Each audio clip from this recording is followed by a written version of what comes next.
Hello everyone, আসসালামু আলাইকুম সবাইকে। Welcome to PHDC. আজকের ক্লাসটা খুবই ইম্পর্টেন্ট, কারণ দেখো, তোমাদের আমি আজকে ক্যালকুলাসের সাহায্যে একটা সূত্রের প্রতিপাদন শেখাবো, যে ভি স্কোয়ার সমান u square plus twice h. তোমরা এর আগের ক্লাসে দেখেছিলা যে এই সূত্রটা আমরা স্বাভাবিকভাবে বা সাধারণভাবে গতির ফর্মুলাটা কীভাবে প্রমাণ করা হয়, এটা কেমনে করতে হয় সেটা আমি জায়গায় দিয়েছিলাম। তো আজকে যেটা দেখবা যে এটাকে আমরা ক্যালকুলাসের সাহায্যে কীভাবে প্রমাণ করতে পারি। তো দেখো, ক্যালকুলাসের সাহায্যে এটা প্রমাণ করার জন্য তোমাকে আগে যেটা জানতে হবে, ত্বরণ কি জিনিস। আমরা কিন্তু জানি যে ত্বরণ, আমরা ধরে নিলাম যে এইটা হচ্ছে আদি পয়েন্ট এবং এটা হচ্ছে শেষ পয়েন্ট।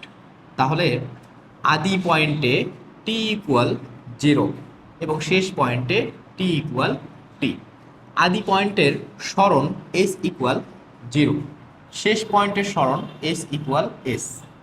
আদি পয়েন্টের বেগ ইউ ইকুয়াল ইউ, শেষ পয়েন্টের বেগ ভি ইকুয়াল ভি। এবং এই সমীকরণটা অবশ্যই সমত্বরণের, সুষম ত্বরণের।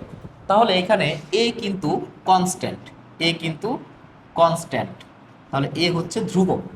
আমরা এই এর সাপেক্ষে এটাকে করব। দেখো, যেহেতু এটা সমত্বরণ, তাহলে সমত্বরণের সূত্রে আমরা প্রতিপাদন করতেছি। তাহলে এই সূত্রকে আমরা কিভাবে প্রতিপাদন করতে পারি? আমরা একটা জিনিস জানি, যে আমরা জানি যে ত্বরণ ইকুয়াল বেগ ভাগ সময়। এটা কিন্তু আমরা সবাই জানি, বেগ ভাগ সময়। তা আমরা যেহেতু এটা ক্যালকুলাসের সাহায্যে করব, তাহলে ক্ষুদ্র একটা অংশের ক্ষেত্রে করব। এবং এই ক্ষুদ্র অংশের ক্ষেত্রে যদি করি, আমরা ইনফিনিটি পর্যন্ত, অর্থাৎ যতদূর পর্যন্ত আমাদের লিমিট থাকবে ততদূর পর্যন্ত করতে পারবো। তাহলে ততদূর পর্যন্ত করার জন্য আমরা ছোট্ট একটা অংশ নিলাম। ধরো এই সাপোজ এই অংশটা নিলাম, তো এই অংশটাকে আমরা ধরে নিলাম ডিএস পরিমাণ অংশ। তাহলে এইটুকু যাইতে সময় লাগবে আমাদের ডিটি পরিমাণ। এখন দেখো, আমরা কিন্তু ত্বরণ থেকে বের করব। তাহলে এখানে কিন্তু বেগ হবে ডিভি পরিমাণ। তাহলে ত্বরণ এ ইকুয়াল আমরা পাবো ডিভি ডিটি। এখন এটাকে আরেকটু সিম্পলিফাই যদি করি, আমরা ডিভি ডিএস ডিএস ডিটি। এখন এইখানে দেখো ds by dt, ds by dt এইটা ইকুয়াল আমরা ভি লিখতে পারি। তাহলে আমরা লিখব ডিভি ডিএস ভি। দেখো, এটা কিন্তু আমরা পাচ্ছি, তাহলে এটা পাইলাম। এখন আমরা যদি আর গুণ করি, বা এটাকে গুণ করলাম, a ds equal v dv, ভিকে একটু সামনে নিয়ে আসলাম। জাস্ট এই সমীকরণটাকে আমরা এখন ইন্টিগ্রেশন করব। কার মধ্যে ইন্টিগ্রেশন করব? দেখো তো, এই যে আমাদের লিমিট দেওয়া আছে, এই লিমিটের মধ্যে। ত্বরণ তো সমত্বরণ, তাহলে এটাকে আমরা বের করলাম।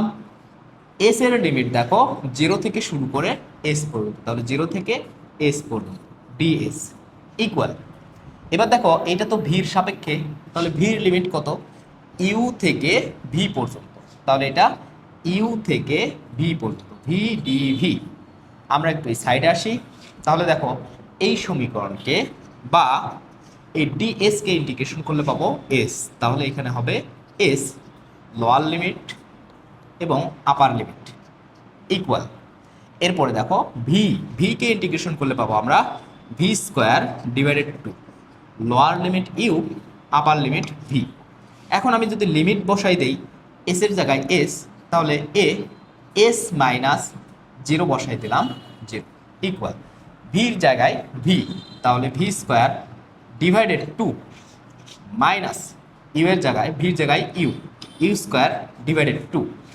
তাহলে আমরা কিন্তু পাই এএস, এখানে এএস ইকুয়াল, এইখান থেকে দেখো তো ডিভাইডেড টু, তাহলে থাকে v square minus u square, লসাগু করলাম।